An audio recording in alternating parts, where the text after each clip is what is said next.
Hello everyone, welcome to my channel. I hope everyone is having a wonderful day. Before starting the video, please go ahead and hit the subscribe button and give this video a like up. Natalia, the character fans have hated since her introduction, finally got knocked off the pedestal she put herself on as Allison's controlling mother and account manager. Alexis chose the worst possible moment to resign from the invader, even though it had to be done. Without her there, Adrian was free to splash the story of Natalia's homophobic remarks on the front page, and the story spread like wildfire. Outings in the press like this usually don't happen in this day and age. In fact, they are frowned upon unless said figure is an anti-LGBT plus public figure who leads a double life. Alexis was right to argue that this was a lawsuit waiting to happen, and that even stars are entitled to some level of privacy. Heck, how often are the paparazzi sued for invasion of privacy? Many fans didn't understand why Blaze and Christina were canceled when it should have been Natalia and the leaker. Sadly, the LGBTQ+ community is often like a political party, and at times there can be more infighting than unity in the group. Extremists calling on Christina to resign for hiding her love life is going a little far, but it's not all that out there, as every group has its share of members who are really on the fringes. Blaze likely will take a hit to her career with some of her fans, but it is 2024, and the music industry has changed. The younger fan base, which I'm sure her pop music caters to, is far more accepting than the generations before. However, it's also not hard to understand why Blaze would hesitate to come out. For example, just recently, Jason Mraz spoke about coming out and why he took so long to do so. Other recent examples include Lil Nas X and JoJo Siwa, who have faced backlash from some for coming out. The scenes of Blaze breaking down and letting her mother have it for all the years of her negative remarks about gay people were fantastically written and acted by Jacqueline Grace Lopez. Natalia trying to claim she was a victim too was laughable. Allison/Blaze must fire Natalia after this, as her career will not survive if she keeps her mother on. I also see this as a good say to bring into the fold her brother or the long-lost uncle she suspected was gay and disappeared from their family years ago, even if only as a visiting character. While the character's reactions to Natalia were satisfying to watch, Maxie won the week by telling her, "Either you and Blaze get with the program or kick rocks." Watching Maxie take Natalia down by letting her know Deception was a gay-friendly company, and that it had gay customers and influencers following them was epic.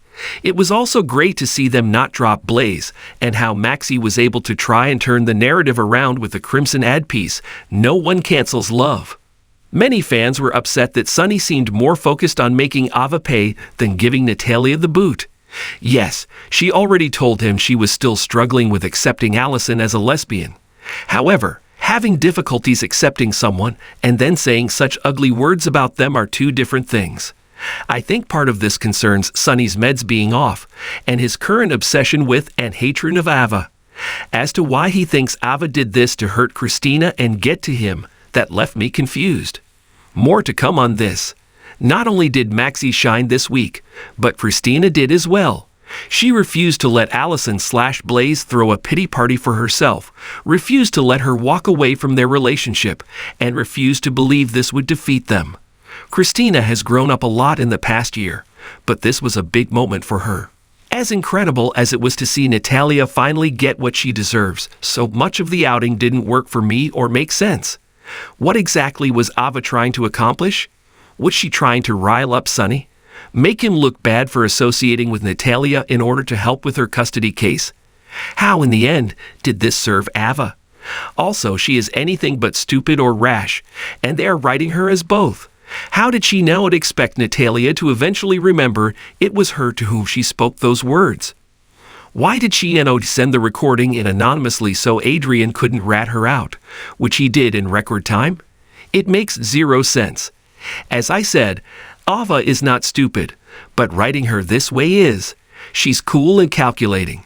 She doesn't make decisions out of the blue, such as sending a recording to the press on a whim. Alexis was on fire when she confronted Ava in her Metro courtroom. She's also the second character in a matter of weeks to throw Connie's murder in her face, which can't be a coincidence. It's been coming up a lot lately. Alexis also stated what fans have been chattering about. Ava has burned every one of her bridges, she has no one left, and her latest stunt has destroyed her life. Even Trina is opening her eyes after Ava begged her to give her any dirt on Sunny that Joss has told her. With Ava losing everyone, viewers are again wondering if this is it for Ava.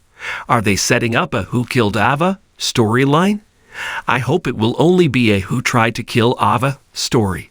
As crazy as it is that they've so quickly undone her redemption, I still love the character and the actress.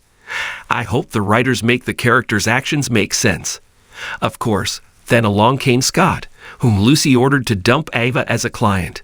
Scott never seemed to get that far with Ava, only telling her she made her case for custody of Avery far more difficult with this stunt. He gave her an idea when he said the only thing that could help her now was if Sunny killed someone on video or had a meltdown in public. But how is Ava going to arrange the latter?